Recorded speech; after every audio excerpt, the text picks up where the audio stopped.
आज गणेश चतुर्थी है, तो आज मैं आपको गणेश चतुर्थी से संबंधित कुछ विशेष जानकारियां दूंगा। वैसे तो किसी महीने के कृष्ण पक्ष की चतुर्थी को जो दिन होता है उसको हम गणेश चतुर्थी कहते हैं। लेकिन माघ मास में कृष्ण पक्ष की चतुर्थी को जो ये चतुर्थी होती है इसको हम बोलते हैं संकट चतुर्थी। आज मैं इसी विषय में बात करूंगा कि ये इसको क्यों बोलते हैं, इसका क्या आध्यात्मिक महत्व है, क्या इसका पर्सनल इंपॉर्टेंस है और क्या इसका ज्योतिषीय सिग्निफिकेशन है। सबसे पहले यह दिन भगवान विघ्नेश्वर श्री गणेश जी को समर्पित होता है। इस दिन भक्त निर्जल व्रत रखते हैं। देखिए, वैसे तो हर व्यक्ति को निर्जल व्रत रखना चाहिए। इसके क्या फायदे हैं और क्या इसके एस्ट्रोलॉजिकल सिग्निफिकेशन ये आपको पता लग जाएगा। लेकिन फिर भी जिन व्यक्तियों को संतति से कोई प्रॉब्लम है, यानी जिन व्यक्तियों की संतति का मतलब होता है बच्चे, चिल्ड्रन, लड़का हो लड़की हो कोई हो, उनको कोई कष्ट है या उनकी कोई आर्थिक मानसिक या कुछ शारीरिक परेशानी है, तो ये व्रत उसमें बहुत ही उत्तम फल प्रदान करती है। देखिए, ये जो गणेश चतुर्थी का पूजा और ये व्रत विधान है, इससे बहुत ही ज्यादा बेनिफिट मिलता है। चलिए जानते हैं इसके विषय में।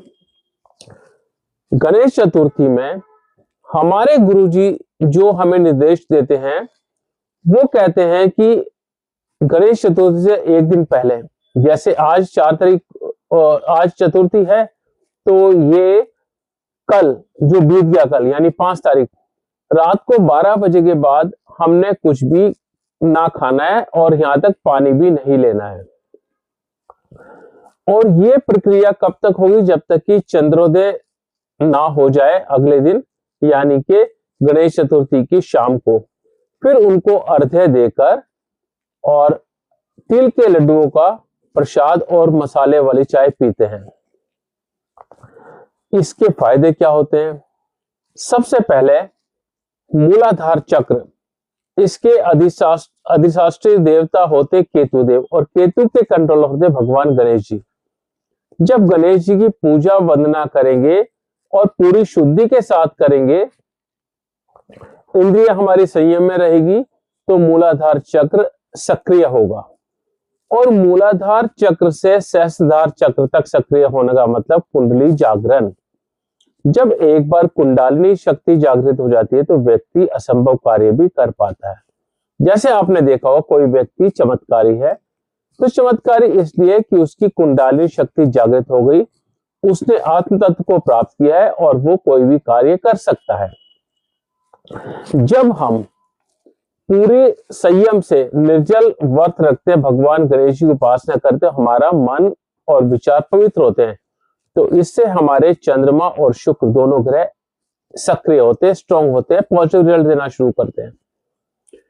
चलिए, अब ये जठराग्नि हमारी सूर्य देव से और मंगल देव से संबंधित है। इसमें हम भगवान श्री गणेश को जब तिल के लड्डुओं का भोग लगाते हैं, और तिल के लड्डू भी किसके? गुड़ के बने हुए, चीनी ना यूज होकर इसमें गुड़ यूज होता है। देखिए, अब तिल जो होते हैं वो राहु, केतु और शनि, इनको सिग्निफाई करते हैं। जब हमने संकट हरण भगवान श्री गणेश को ये लड्डू अर्पित किए, तो इसका मतलब हमने उनको शनि राहु केतु कंट्रोल में दे दिए। शनि राहु केतु कंट्रोल हो गए। गुण हमारा बृहस्पति, सूर्य और मंगल, इन तीनों द्वारा प्रतिनिधित्व होता है। तो ये हो गए। जब मैंने बताया कि हमने मानसिक रूप से आत्मशुद्धि की इस व्रत के द्वारा, पूजा के द्वारा, तो हमारे चंद्रमा और शुक्र भी क्या हुए? कंट्रोल हो गए। तो इसलिए हमने नवग्रह कंट्रोल कर लिया। जब हमने नवग्रह कंट्रोल किया तो पूरे साल हमारे जो ग्रह होंगे वो अपना, यदि एक या ज्यादा ग्रह ने अपना नेगेटिव इफेक्ट देना है तो वो बिल्कुल मिनिमम होगा, यानी कंट्रोल हो जाएगा, बहुत ज्यादा इससे आघात नहीं होगी। परिवार के लिए, अपनी आत्मशुद्धि के लिए, आत्म चेतना के लिए ये बहुत ही जरूरी व्रत है। और इसमें एक चीज और होती है कि हम अपने गुरुजी के इंस्ट्रक्शन के अनुसार यह व्रत जब गणेश चतुर्थी की रात को खोलते हैं तो हम इसमें सिर्फ उनके जो अभिमंत्रित लड्डू का प्रसाद और चाय का प्रसाद सिर्फ वही लेते हैं। हमें ये स्ट्रिक्टली मना है कि इसके बाद कोई भी चीज आपने नहीं लेनी है। हमें 5 लड्डू मिलते हैं जिसमें हम 4 खाते हैं और 1 लड्डू अगले दिन सुबह उठकर खाते हैं।